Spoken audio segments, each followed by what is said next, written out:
In today's video, I'm gonna talk about the Outriders post that got posted earlier today that included patch news, community appreciation package, inventory wipes and restoration, rebalancing nerfs, multiplayer stability and connection, and much more.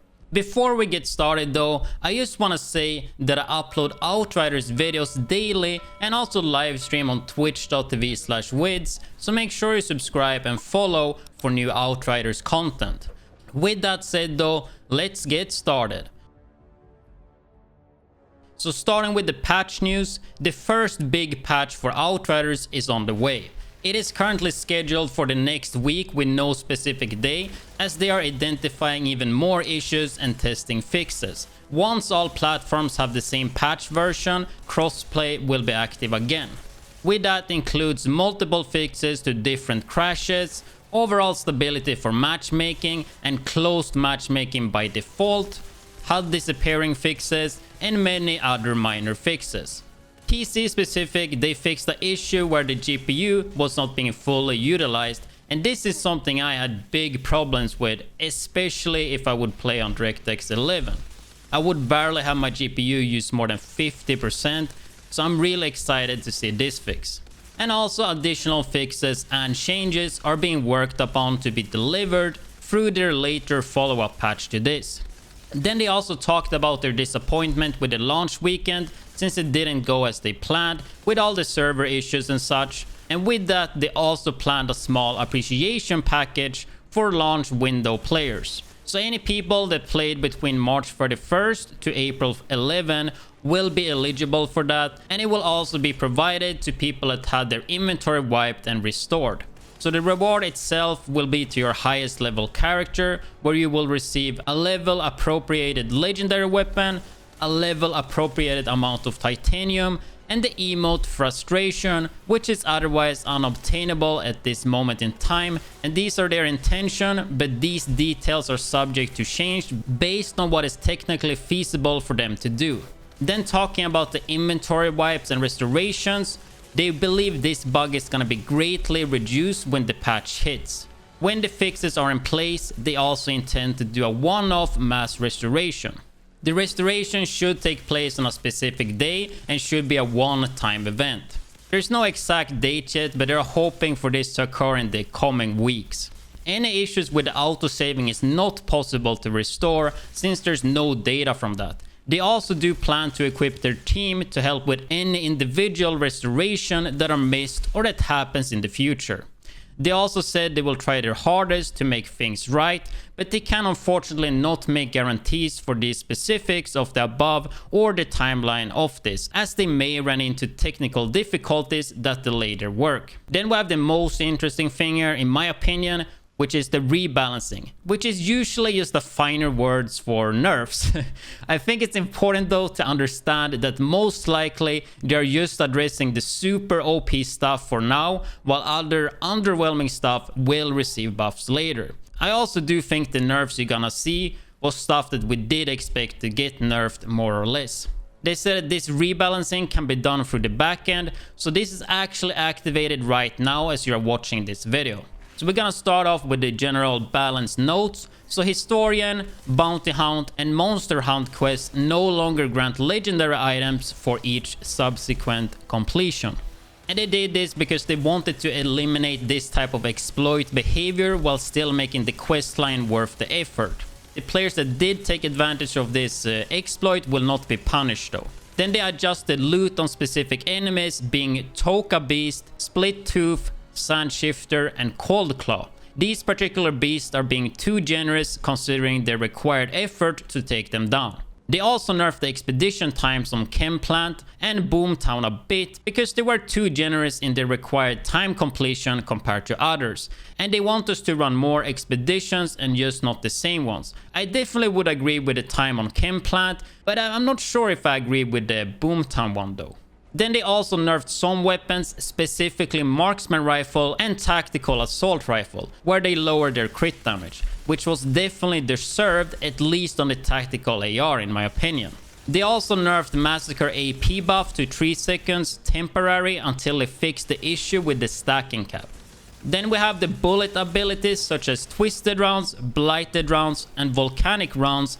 And I think we all knew this nerf was coming since they've been way too strong. They said while they fully minted to provide an overpowered feel for the best builds, they also want to have build diversity when it comes to the best builds. They also found a bug in the later part of the demo cycle with the bullet abilities damage calculation formula, and while they fixed that bug, some unforeseen imbalances were introduced, making them way too strong than intended.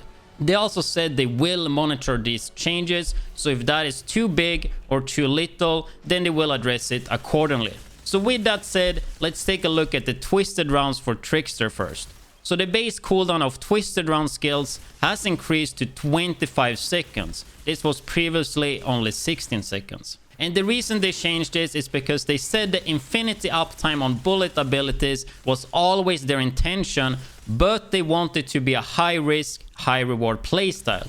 But they feel like there's too little risk to it as of now, with the cooldown being so short. Then we have the Trickster's hero tree nodes, Disruptive Firepower, Scion of Power, and Outrider Executioner have all had their power reduced to 35%, previously being 50%. So that's a total reduce of 45% damage, and the reason they did that is because the twisted rounds in combination with that is just way too strong and outperformed way too much what they expected. Then we have the Technomancer hero tree node, damage against poison, and it has its power reduced to 15%, previously being 30%. And they said while blighted rounds don't provide any damage increase on their own, they provide excellent tool for spreading vulnerable and toxic status, which is scaled out of proportion. Then we have Pyromancer and the hero tree node called Trial of Ashes, which has been reduced to 15% extra damage instead of previously 30%.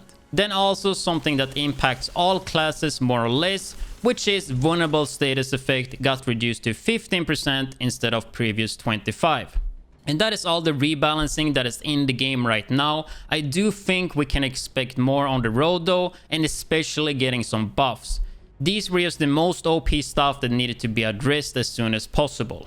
Looking and thinking about all these nerfs though, I think Trickster got hit the hardest, which is kind of surprising to me, because Technomancer with a burst AR is like super insane and way better than Trickster and way faster on basically everything.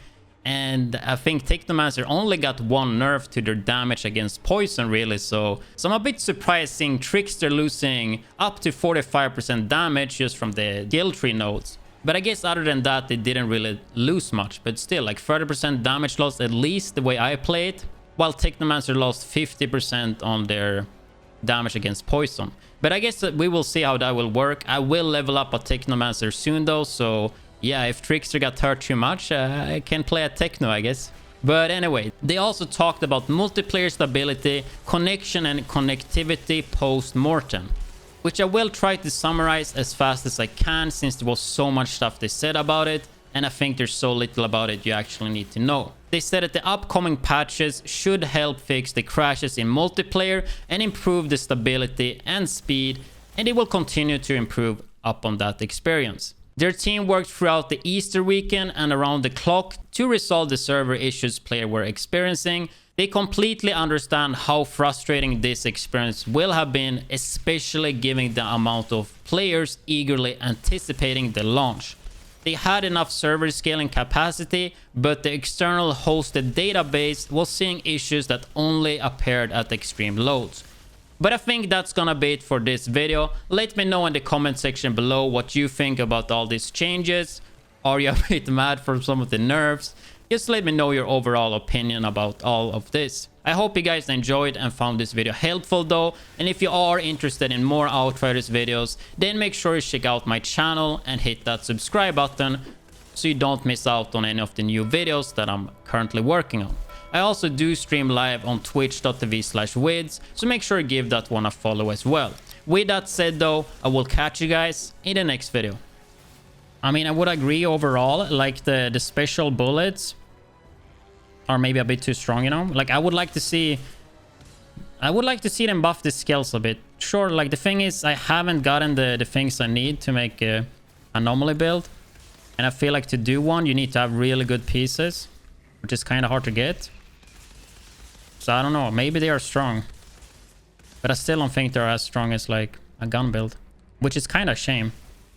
Because that's kind of why I rolled a trickster. Because they have like really cool skills.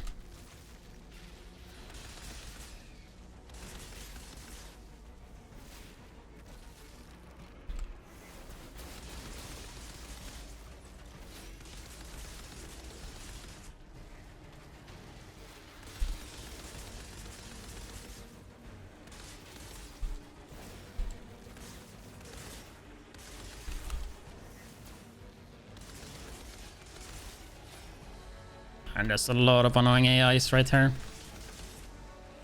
Actually, these are not too annoying. They don't go too high in the air.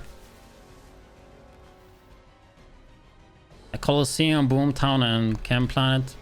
Those are kind of the ones I'm usually doing. I just been doing a lot of other ones today just to like get some variation, I guess. You see, like this one took me like 11 minutes. Which is not fast. I could have done like 2 Boomtowns in this time almost. But I haven't ran this successfully since tier 4. So yeah, it's fun to like run them, I guess. But I think we're going back to Boomtown now for a bit. We got a bit variety. I don't think the rifle build, I think the AR burst one is like the most strong one. So we got a weapon. Just give me a pump shotgun, dude. Fuck. I thought it was a shotgun.